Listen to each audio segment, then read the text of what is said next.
becomes a very dangerous scenario. Number one, planning commission को constitutional body नहीं थी.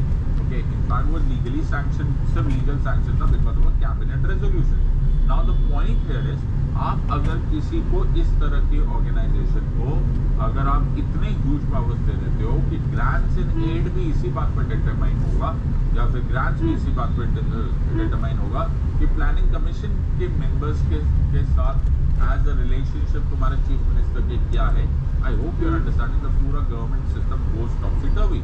और वही रीजन था, डिस्पाइट द फैक्ट कि मैं फिर बोल रहा हूँ the best brains in India, best and the best brains of India इस पूरे प्रोसेस में प्लानिंग कमीशन का मेंबर्स थे. some of the the most awardees people were there, but वो समझ नहीं पाए और हमारी गवर्नमेंट से रिलेट नहीं कर पाई कि टॉप बॉटम अप्रोच याद करते जाना है. ओके, आप एयर कंडीशन एनवायरनमेंट में बैठकर आप कम से कम ये नहीं डिटरमाइन कर सकते कि हट ना भाई बीच में या केरला में या महाराष्ट्र में या कहीं भी ग्रास रूट लेवल पे प्रॉब्लम्स क्या है. नंबर 2, आप हर चीज को 5-5 साल के प्रोसेस में नहीं डिवाइड कर सकते. It does not understand, it does not suit logic.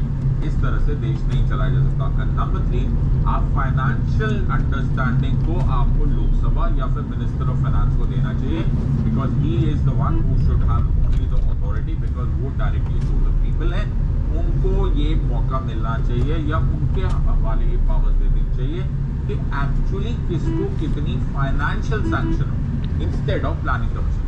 And therefore हमें एक ऐसे ऑर्गेनाइजेशन की तलाश हो गई जो कि सच में ये काम करे